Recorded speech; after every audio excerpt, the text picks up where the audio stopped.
Specially আমি অতনু রয়েছে আপনার সঙ্গে। অবশ্যই নজর থাকবে বাংলাদেশে, কারণ আমাদের পড়শি দেশ এবং এই পড়শি দেশের সঙ্গে যদি সীমান্তের হিসেব ধরি আমরা, তাহলে 4000 কিলোমিটারেরও বেশি সীমান্ত।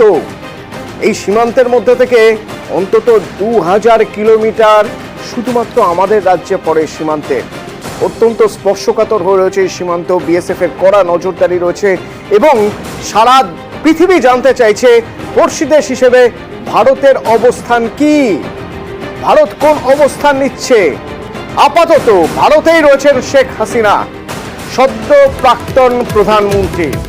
শেখ হাসিনা ভারতেই রয়েছেন। সংসদে বিবৃতি দিয়ে বিদেশমন্ত্রী জানালেন কিভাবে ভারত দেখছে বাংলাদেশের সিচুয়েশন, পরিস্থিতি। জুলাই থেকে কিভাবে নজরে রেখেছে বাংলাদেশের পরিস্থিতি।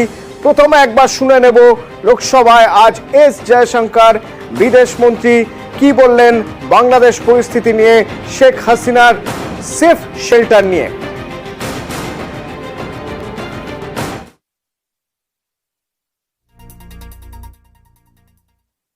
We are in close and continuous touch with the Indian community in Bangladesh through our diplomatic missions. There are an estimated 19,000 Indian nationals there, of which about 9,000 are students. The bulk of the students, however, have already returned to India in the month of July on the advice of the High Commission. It is our expectation that the host government will provide the required security protection for these establishments. We are also monitoring the situation with regard to the status of minorities. There are reports of initiatives by various groups and organizations to ensure their protection and well-being, but will naturally remain deeply concerned till law and order is visibly restored. এবং সীমান্ত সুরক্ষায় জোর দেওয়ার কথা বলছেন বিদেশমন্ত্রী S Jaishankar. কারণ আপনাদের আগেই জানাচ্ছিলাম 4000 কিলোমিটার সীমান্ত আমরা শেয়ার করি বাংলাদেশের সঙ্গে, তার মধ্যে থেকে 2000 কিলোমিটার আমাদের রাজ্যই শেয়ার করে বাংলাদেশের সঙ্গে সীমান্ত। Our border guarding forces have also been instructed to be exceptionally alert in view of this complex situation. In the last 24 hours, we have also been in regular touch with the authorities in Dhaka. আমার সঙ্গে নয়াদিল্লি থেকে মৈত্রী রয়েছেন, আমার প্রতিনিধি। সরাসরি একবার মৈত্রীর সঙ্গে কথা বলবো, মৈত্রী থেকে একবার জেনে নেওয়ার চেষ্টা করব নয়াদিল্লি কিভাবে দেখছে। মৈত্রী, খুব গুরুত্বপূর্ণ এই 4000 কিলোমিটারের সীমান্ত আমরা শেয়ার করি বাংলাদেশের সঙ্গে, পড়শি দেশ আমাদের, এবং এই দেশের সদ্য প্রাক্তন প্রধানমন্ত্রী এখন আমাদের দেশে সেফ শেল্টার নিয়েছেন। সারা পৃথিবীর মানুষ এই মুহূর্তে নজর রেখেছে ভারতের অবস্থানের দিকে। কি মনে হয় বিদেশমন্ত্রী এস জয়শঙ্করের বক্তব্য থেকে ভারতের অবস্থান কি?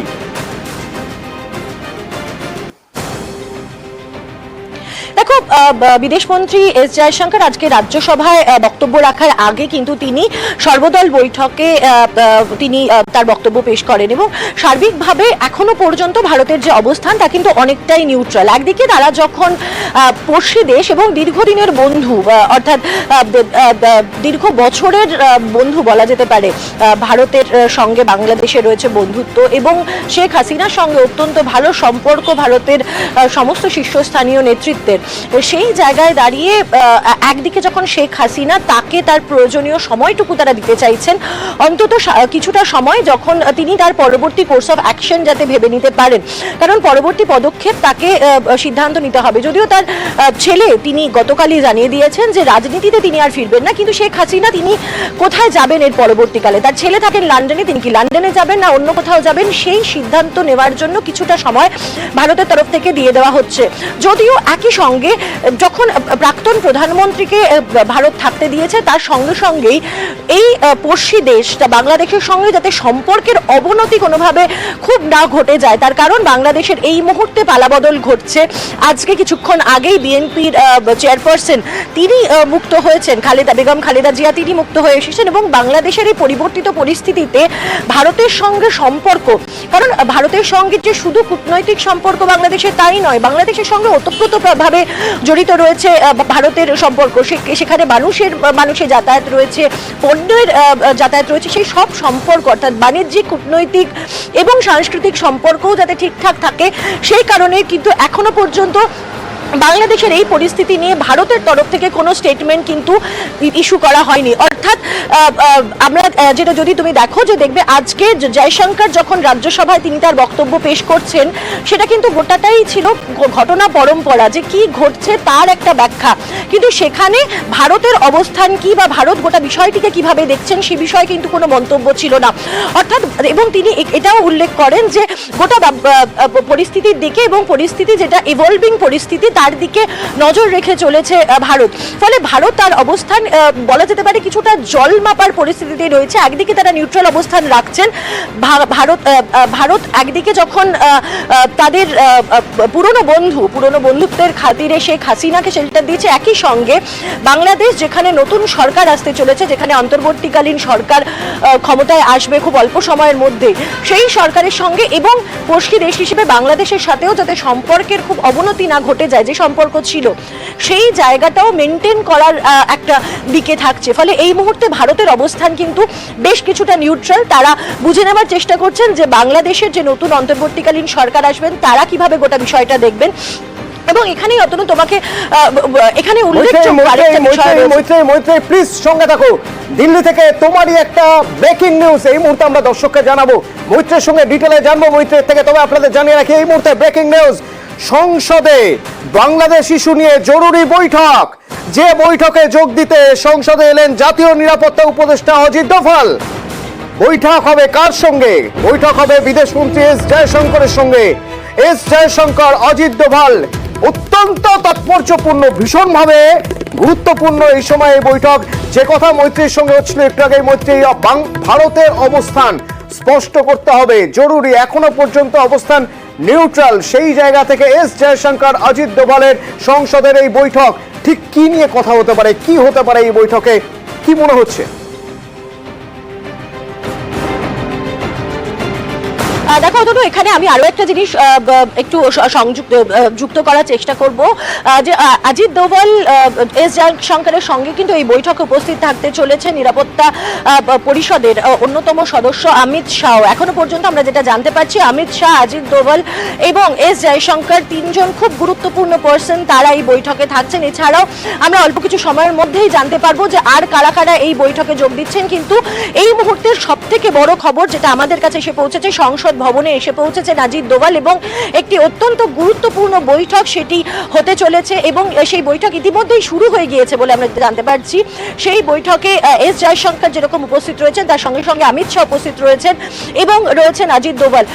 সার্বিকভাবে যেটা মনে করা হচ্ছে যে বাংলাদেশের বর্তমান পরিস্থিতি এবং তার সঙ্গে সঙ্গে সেখানে ভারতের যে সীমারেখা, অর্থাৎ তুমি যেরকম বলছিলে যে 4000 কিলোমিটারেরও বেশি সীমারেখা শেয়ার করে ভারত বাংলাদেশের সঙ্গে। ফলে সেই জায়গায় দাঁড়িয়ে ভারতের নিরাপত্তা অখণ্ডতা কিভাবে মেনটেন করা যায়, কি কি সমস্যা রয়েছে, কি কি চ্যালেঞ্জেস রয়েছে এবং সেগুলোকে কিভাবে ওভারকাম করা যায় এবং সেক্ষেত্রে ভারতের স্ট্র্যাটেজি কি হওয়া উচিত, সেই নিয়ে এই গুরুত্বপূর্ণ বৈঠক বলে মনে করা হচ্ছে। এবং সাম্প্রতিককালে অজিত ডোভালকে কিন্তু সংসদ ভবনে এসে বৈঠকে যোগ দিতে বিশেষ দেখা যায়নি এবং আজকে কিছুক্ষণ আগেই অজিত ডোভাল তিনি সংসদ ভবনে এসে পৌঁছেছেন এই বৈঠকে যোগ দেওয়ার জন্য। ফলে বোঝাই যাচ্ছে যে এই বৈঠক অত্যন্ত গুরুত্বপূর্ণ এবং আগামী দিনে ভারতের কি পদক্ষেপ হবে বাংলাদেশের এই বর্তমান পরিস্থিতির ক্ষেত্রে, সেটার বেশ কিছুটা দিক নির্দেশ হয়তো এই বৈঠকে ঠিক করা হতে পারে। ধন্যবাদ মৈত্রী থেকে আপডেট নেব যে এই বৈঠক থেকে কি জানতে পারছি আমরা। খুবই গুরুত্বপূর্ণ বৈঠক এই সময়ের প্রেক্ষাপটে দাঁড়িয়ে, যখন জাতীয় নিরাপত্তা উপদেষ্টা সংসদে এসে বৈঠক করছেন, যেখানে স্বরাষ্ট্রমন্ত্রী বৈঠকে থাকছেন, যেখানে বিদেশমন্ত্রী এস জয়শঙ্কর যিনি ইতিমধ্যেই সর্বদল বৈঠক করেছেন, তারপরে লোকসভায় বক্তব্য পেশ করছেন এবং তারপর তিনি এই বৈঠকে রয়েছেন। 4000 কিলোমিটার সীমান্ত আমরা ভাগ করে নিই বাংলাদেশের সঙ্গে। এই 4000 কিলোমিটার সীমান্তের নিরাপত্তা অখণ্ডতা বজায় রাখা, নিরাপত্তা আরো জোরদার করতে হবে, কি করতে হবে, কি করা উচিত, ভারতের অবস্থান কি হবে, এই সব কিছু নিয়ে আলোচনা হবে। হয়তো কিছুক্ষণের মধ্যেই আলোচনা কি নিয়ে আলোচনা হচ্ছে একটা গাইডলাইন, একটা রূপরেখা হয়তো আমরা পেয়ে যাব। নয়াদিল্লি থেকে আমার প্রতিনিধি আমাকে জানাবেন। বাংলাদেশের একটা আপডেট দিয়ে রাখি আপনাদের, ছাত্রদের একাংশের যে দাবি ছিল সেই দাবি অনুযায়ী খালেদা জিয়া তাকে মুক্তি দেওয়া হয়েছে, বিএনপি নেত্রী তাকে মুক্তি দেওয়া হয়েছে, সংসদ ভেঙে দেওয়া হয়েছে এবং জুলাইয়ের 1 তারিখ থেকে 5ই আগস্ট পর্যন্ত যাদের যাদের জেলে ঢোকানো হয়েছিল তাদের নিঃশর্ত মুক্তি দেওয়া হয়েছে। অন্তর্বর্তী সরকার গঠন হবে কখন, কিভাবে, সেই সব আপডেটও দেবো আপনাদের। বাংলাদেশ থেকে কিছু খবর থাকবে সীমান্ত পার থেকে। সঙ্গে থাকুন, বিরতির পর। और ये धोनी की हुई जी। गजब ग्रिप कैसे SRMB जैसे SRMB TMT बार की विन ग्रिप टेक्नोलॉजी सीमेंट के साथ बनाए मजबूत पकड़। Grip is important.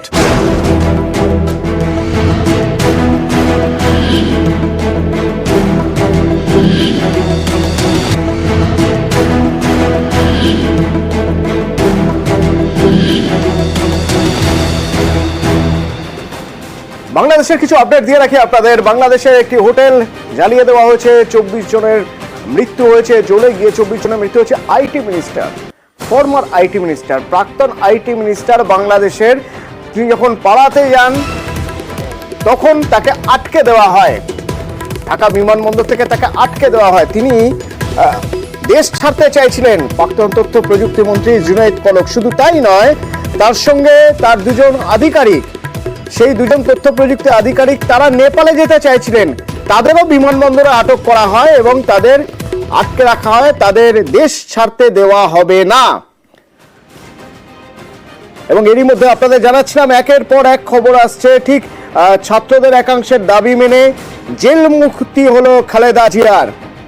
বাংলাদেশের প্রাক্তন প্রধানমন্ত্রী জিয়া চ্যারিটেবল ট্রাস্টের আর্থিক তছরূপের জন্য প্রথমে 2018 সালে তার 17 বছরের কারাদণ্ড হয় খালেদা জিয়ার, এবং বাংলাদেশের রাষ্ট্রপতির নির্দেশে এখন জেল মুক্ত বিএনপি নেত্রী খালেদা জিয়া, যা অত্যন্ত গুরুত্বপূর্ণ এই সময়ে দাঁড়িয়ে।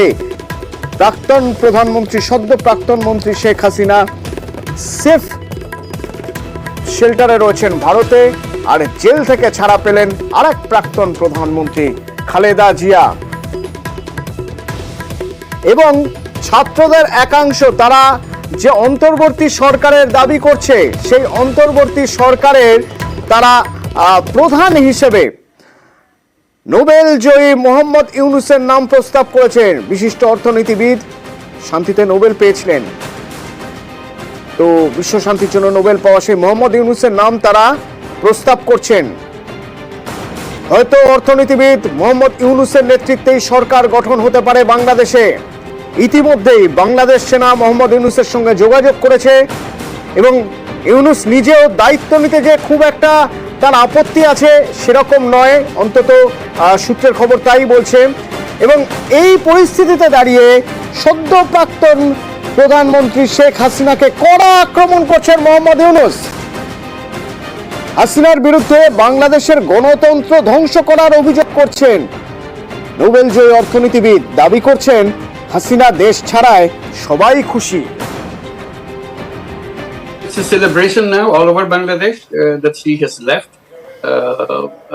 Now they're free from her.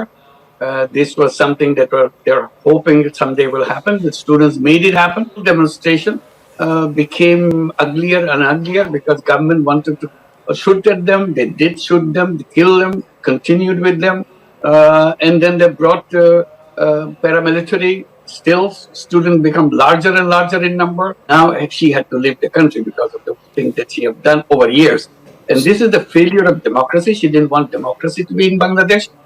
She had fake elections, never had a real election like we had in the 16th of December in 1971. And the similar situation is going on all over the country. This is a new liberation that they feel they have. So that was the cure for Bangladesh. Have a caretaker government so that they can have a fair and transparent election. Yunus দাবি করছেন এটা failure of democracy এবং গণতন্ত্রের ব্যর্থতা। তবে তার পাশাপাশি দাবি করছেন সেনা শাসন বাংলাদেশের মানুষ বেশি দিন মানবেন না।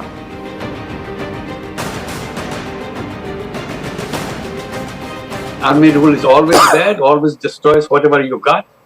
It's never welcome to anybody. So we will be very vocal if the army continues.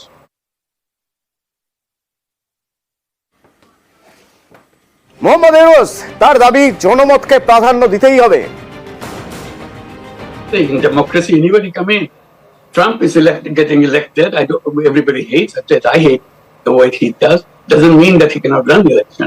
So this is democracy. People, whether it's Jamaat or BNP or anybody, you have to accept democracy. There is no escape from that. You have to get rid of all those ideas that it's Jamaat. It is either you do it in India like that, this is Jamaat, you cannot do that, or in Bangladesh or anywhere else. Democracy is democracy. Everybody has a right to vote, right to express their opinion, as long as they obey the rules of the law. ঠিক একই কথা ছাত্ররাও বলছেন। 3 মাস অন্তর্বর্তী সরকার থাকবে, তার মধ্যে নতুন করে নির্বাচন কমিশন তৈরি করে ভোটের পরিস্থিতি তৈরি করতে হবে, ভোটের ব্যবস্থা করতে হবে এবং ভোটের মাধ্যমে গণতান্ত্রিক সরকার আসবে। তার জন্য 3 মাসের মধ্যেই সেই প্রক্রিয়া সম্পন্ন করতে হবে, ছাত্রদের একাংশের দাবি তাই। কিন্তু তার আগে গতকাল থেকে একের পর এক যে ছবি আসছে বাংলাদেশের, তা ভয়াবহ।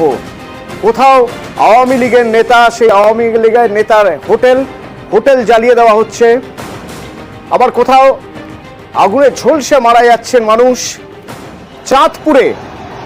চাঁদপুরে সেলিম খান, প্রযোজক সেলিম খান এবং তার ছেলে শান্ত খানকে পিটিয়ে খুন করা হয়েছে। কে এই সেলিম খান? এই সেলিম খান দেবের ছবির সহ প্রযোজক। দেব, অভিনেতা সাংসদ দেব, তিনি শান্তি ফেরানোর আবেদন করছেন বাংলাদেশের মানুষের কাছে।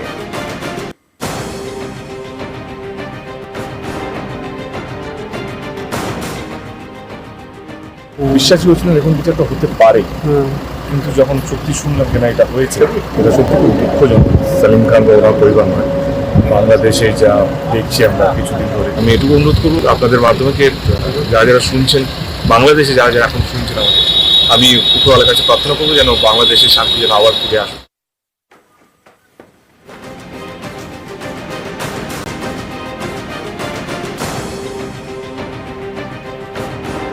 অনেক রকম হিসেব নিকেশ বদলে যাচ্ছে। যেমন এ মাসেই বিশ্বভারতীতে বঙ্গবন্ধু মুজিবুর রহমানের উপর একটি তথ্যচিত্র, Mujib the making of nation, এই বায়োপিক দেখানো এবং তার সঙ্গে একাধিক কর্মসূচির কথা ছিল। পুরোটাই সদ্য প্রাক্তন প্রধানমন্ত্রী শেখ হাসিনার উদ্যোগে। কিন্তু বাংলাদেশ পরিস্থিতির জন্য তা অনির্দিষ্টকালের জন্য স্থগিত হলো। ইন্দ্রজিৎ আমার সঙ্গে রয়েছেন বোলপুর থেকে। Indrajit, Mujib the making of nation যে বায়োপিক দেখানোর কথা ছিল এ মাসে, তা স্থগিত রাখা হলো। বিশ্বভারতী কি জানাচ্ছে বিষয়ে? বলে রাখবো, 2018 সালে বিশ্বভারতীতে বাংলাদেশ ভবন বলে একটি ভবন করা হয় এবং যারা উদ্বোধন করেছিল শেখ হাসিনা, এবং সেখানেই তারা যে মুজিবুর রহমানের উপরে যে তথ্যচিত্র যেটা শ্যাম বেলেগান তৈরি করেছিল, সেই তথ্যচিত্র দেখানোর কথা ছিল এই মাসে, যদিও ডেট ঠিক হয়নি কোন ডেটে দেখানো হবে। বাংলাদেশের সামগ্রিক পরিস্থিতি, তার পরিস্থিতিতে দেখা যাচ্ছে যে এখনো পর্যন্ত স্থগিত রাখা হয়েছে।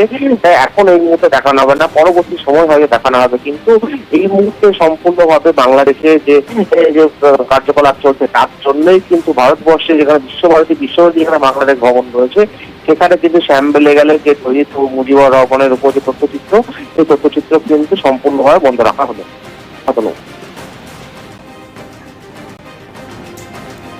যেদিন বাংলাদেশ ভবনের উদ্বোধন হলো, দুদেশের প্রধানমন্ত্রী উদ্বোধন করলেন, সেই দিনই বিশ্বভারতীর সঙ্গে বাংলাদেশ সরকারের একটা চুক্তি স্বাক্ষরিত হয়। বাংলাদেশ ভবনের যাবতীয় দায় দায়িত্ব সবটাই কিন্তু সমর্পণ করা হয়েছে বিশ্বভারতীকে। যদি বাংলাদেশে একটা খুব অস্থিতি কাজ করে, তাহলে তো ফিল্মের একটা ফেস্টিভ্যাল, বাংলাদেশ ফেস্টিভ্যাল, বা বাংলাদেশ নাটকের একটা ফেস্টিভ্যাল, বায়োপিকটা Mujib maker of a nation, এটা যেমন আমরা দেখাবো ভাবছিলাম, এখন এই জাতীয় ব্যাপার নতুন করে ভাবতে হবে। সে দেশের পররাষ্ট্রনীতি কি হবে, ভারত সরকারের ভাবনা চিন্তা কি হবে, সেসবের উপর অনেকটা নির্ভর করবে। পড়শি দেশের সঙ্গে আমাদের দেশের সাংস্কৃতিক আদান প্রদান বরাবরই ভালো, এবং যেহেতু ওপার বাংলাতেও বাংলা ভাষা, এপার বাংলাতেও বাংলা ভাষা, আমাদের রাজ্যের সঙ্গে সাংস্কৃতিক আদান প্রদান চিরকালই হয়ে এসেছে এবং অত্যন্ত মজবুত এই সম্পর্ক। আজ বাংলাদেশের যে পরিস্থিতি, সেই পরিস্থিতিতে এপার বাংলার শিল্পী, সাহিত্যিক, সংস্কৃত মনা মানুষ যারা রয়েছেন, তারা প্রমাদ গুনছেন, তারা ভালোভাবে নিচ্ছেন না, তাদের খারাপ লাগছে, তারা চাইছেন দ্রুত শান্তি ফিরুক বাংলাদেশে।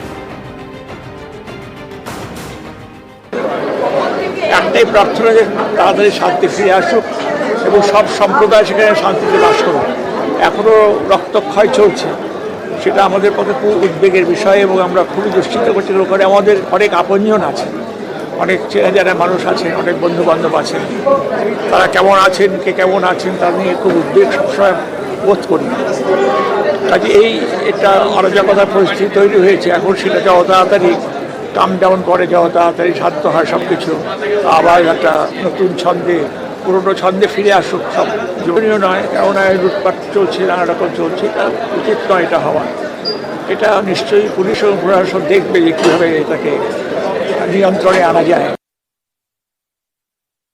সারা পৃথিবীতে অশান্তির পরিবেশ এবং সেটা তৈরি করা হচ্ছে। আমরা যারা পলিটিক্স করি না, আমরা যারা সাধারণ মানুষ অন্যান্য পেশায় আছি, আমাদের উচিত মাথা ঠান্ডা রেখে বুদ্ধি বিবেচনা করে স্টেপ নেওয়া। তুমি যখন গিয়েছিলে পরিস্থিতি তখন না, আমার যখন গিয়েছিলাম তখন এরকম পরিস্থিতি ছিল না, একদমই ছিল না, মুহূর্তের মধ্যে বদলে গেল। হ্যাঁ, এবং একটা আন্দোলন, সেটা আমার তো মনে হয় পরের দিকে গিয়ে ছাত্রদের হাতের বাইরে চলে গিয়েছিল।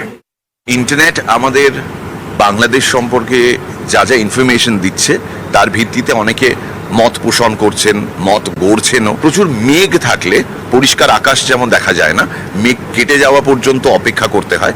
আমার মনে হয় আমাদের ওপিনিয়ন দেওয়াটাকেও একটু রেস্ট্রিক্ট করা দরকার। এইগুলো আপাতত একটু থামুক, দেশটা একটু স্থিতিশীল হোক। পাশাপাশি এটা দেখেও ভালো লাগছে যে ওখানকার মানুষ তারা পাশে এসে দাঁড়াচ্ছেন এবং আশ্বস্ত করছেন এই বাংলাদেশ আগে যেরকম ছিল আজও সেই বাংলাদেশই রয়েছে।